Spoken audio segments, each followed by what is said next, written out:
Oh, yes, this is Miss Naomi Judd. Oh my goodness, do not poop on me, please. I kind of wanted to walk you through what I do every week past week 1 because it kind of differs from week to week. And a lot of people say they don't have success with making friendly chickens or raising friendly chickens because it is all about consistency, but it's also about kind of adapting to the chicken as they grow. And so I kind of wanted to walk you guys through every other week past week 1. These chickens are all 9 weeks old right now. They are out in the coop. And if you recognize the coop, I did do a tour of our chicken coop, like, oh, it's a couple videos back. You can search for it or I'll link it here for you. But we did a tour of the chicken coop and I ended up rearranging it like I said I was going to. And this is actually the front entry of that chicken coop. We have turned it into a transition area for the chickens. So I actually do 2 different types. I guess I kind of harden them off, I suppose, is the best way to describe it. You'd harden it off just like you'd harden off a plant. You harden off your chickens. So I had them in the house up until week 4. And then I moved them into an unheated mud room. And then from there, they moved out here. And they do have a heater in here because it is going to dip below 30 degrees tonight. So I'm going to put that heater in here just to keep it at 50 degrees. This is a good way to integrate them into the flock, but I can still kind of work on, oh yes. This is also, I got to show her off real quick. This is my straddle leg chick. That video I made of the straddle leg chick. Yes. Miss Tanya Tucker, but I'm so excited for Miss Tanya. She's come a long way and really has had no issues. Yes, you're a good chicken. Oh, it's a very good chicken. Happy chicken, if you want a friendly chicken, if you want a chicken that you can hold, you're definitely gonna have to put in about 10 to 15 minutes every day to get them to this point to where they'll willingly come to you. And then also another video for another time, but how they'll come when they're called. And I'm going to show you guys my big girls, the big flock, and how I've kind of trained them to come when they're called. And that's again a little, what is it called? Clickbait? No, teaser. That's a teaser video for another day. And now I'm just going to kind of walk you guys through weeks 2 up until, I guess, this moment. I'm going to say just weeks 2 through week 6 because like I said, after week 6, I really don't switch it up that much. I do the same thing. I'm just consistent about it. And that's my one goldmine tip I can give you guys is consistency with training these chickens. If you're not consistent, they're not going to be consistent with you either. And chickens, I know that they are friendly, they'll come up to you, but most chickens do not like to be held, period, whatsoever. It just helps out in the long run if you can hold them because it helps if they ever have any issues, if you ever have to catch them because of illness, or if you ever have to catch them because of injury. It's much easier to do so if they're going to allow you to pick them up, which is why I always find it so important to be able to train my chickens to be held. So with that, I'm going to go ahead and show you guys all of week 2 through 6 of what I do with my chicks. All right, so up to this point in week 1 and maybe even moving into week 2, you have just been freely offering the treats to the chicks. But when you enter into the feather territory, when the chicks' feathers start coming in, they're probably not going to want to be held as much. So this is when in week 2, you start to offer treats only when the chicken is held by you. Now, this is gonna do a couple things. It's gonna be able to give you a chance to hold every single member of the flock, even the ones that are on the lower end of the pecking order. Because the ones that are on the higher end, they're gonna come right to you. They're not gonna be that difficult to let you hold them and to take the treats from you. But the ones that are lower on the pecking order, like this little Rhode Island Red here, she's resistant. Now, I think that is also part of their breed. When you do pick out chicks, if you're familiar with them, every breed kind of has a profile, if you will. They are friendly, they are docile, they are, this, that, and the other. Rhode Island Reds are usually not going to be under the category of a docile breed.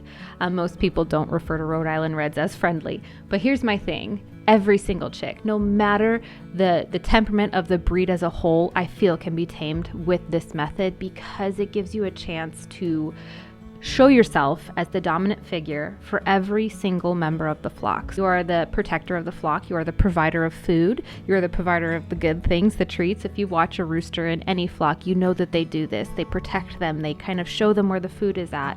And so your goal here is to not be a mother hen. Again, it's just to be the head rooster, to provide that security, to provide that treat. And being held by you is not a scary thing.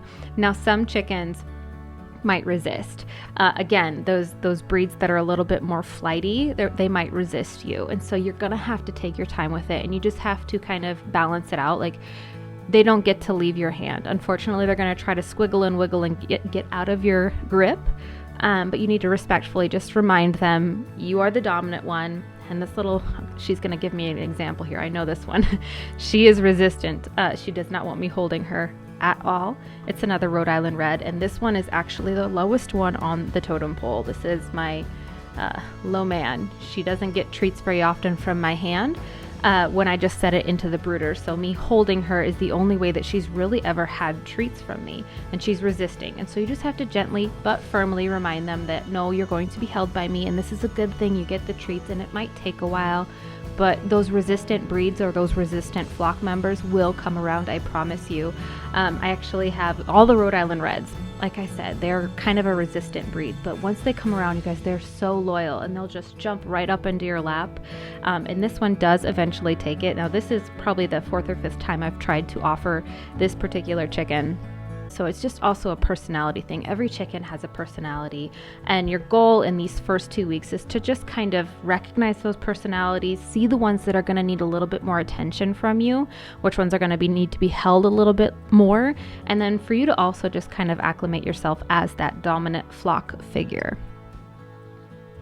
As you move into weeks 4 through 6, this is when I move my chicks out to another area. And as I kind of mentioned before, this is like the hardening off period for the chicks. It's a lot colder, I suppose, than the house. They are still offered a heat source because at this point they still need to maintain a temperature of around 65 degrees at any given point. Now, the whole room doesn't need to be that, but the brooder sleeping area, I suppose, does. So this is just an area I have.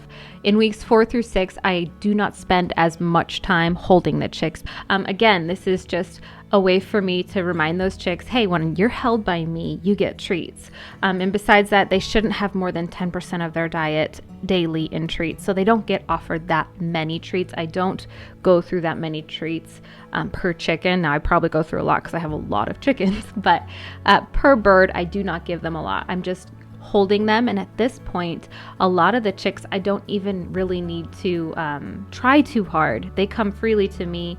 They don't squirm, they don't move around, they eat out of my hand, and then they kind of go on their way. And this allows me to quickly go through the entire flock and get everybody, and then focus a little bit more time on the ones that, again, usually in my experience, the ones that are on the lower end of the pecking order are the ones that are the more resistant. And so I reserve that time because I have a lot of chicks that I'm raising right now. So I want to be able to do this with every single one of them. And for time saving purposes, I just am able to do this by quickly moving through the ones that don't need that much attention, but still are getting that daily interaction with me.